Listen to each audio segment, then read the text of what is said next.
The oak tree still stood tall. Its branches, now heavy with the golds and reds of autumn, whispered stories of seasons past. Beneath its comforting shade sat familiar faces, their hearts a tapestry of hope and worry. There was Sarah, her gentle smile a beacon of warmth, but her eyes held a new depth, a reflection of her husband's recent job loss. David, ever the optimist, now wrestled with uncertainty, his faith tested by the fear of failing his family. Little Emily, their daughter, remained a picture of innocence, her laughter a sweet melody that momentarily chased away the shadows. Yet even she sensed the change, her small hand often reaching for her parents, seeking reassurance in their touch. Life had a way of testing even the strongest faith, of reminding them that their journey was far from over.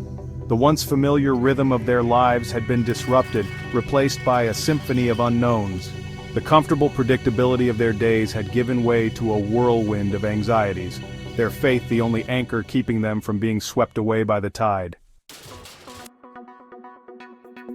Days turned into weeks, each one a heavy weight on David's shoulders.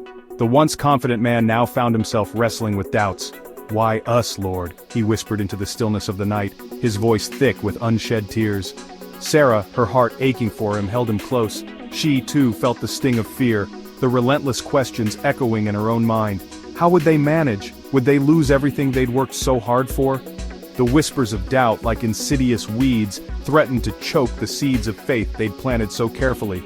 The future, once a canvas of dreams, now loomed before them, a blank slate that filled them with trepidation.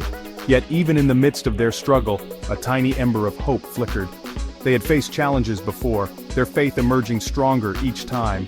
This time wouldn't be different, they told themselves, clinging to the promise of his unwavering love. Sunday morning arrived like a soothing balm, drawing them to the familiar comfort of their small church.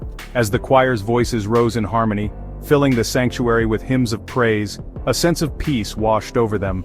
The weight of their worries didn't disappear, but it lessened, replaced by a glimmer of hope. Pastor John's sermon that morning spoke of trials and tribulations, of the storms that life inevitably brought, but it was his closing words that resonated deep within their souls. Even in the darkest night, remember, God's love is the unwavering light guiding you home.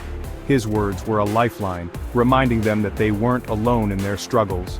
Looking around, they saw it reflected in the eyes of their fellow churchgoers, a shared understanding of life's complexities, a quiet strength born from faith.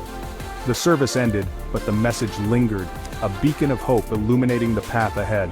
They left the church that morning with renewed determination, their hearts filled with a quiet confidence that they would weather this storm, just as they had weathered others before. The following days brought unexpected blessings. Mrs. Henderson, their elderly neighbor, surprised them with a basket overflowing with fresh vegetables from her garden. "Just a little something to tide you over," she said, her eyes twinkling with kindness. Then there was Mr. Thompson, the owner of the local grocery store, who quietly slipped a generous discount on their groceries. "Don't you worry about it," he'd mumbled, a rare smile gracing his usually gruff face. "We all need a little help sometimes." Small acts of kindness, seemingly insignificant, became powerful reminders that they weren't alone. God's grace, they realized, often arrived in the most unexpected packages, woven into the fabric of their everyday lives. These acts of compassion, like gentle rain on parched earth, nourished their spirits and strengthened their resolve. They were a testament to the power of community, a reminder that even in the face of adversity, love and kindness had the power to heal and restore.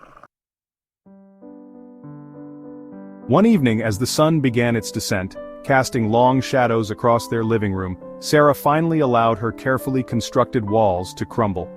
Tears, held at bay for far too long, streamed down her face, a release of pent-up worry and exhaustion. David held her close, his own eyes welling up.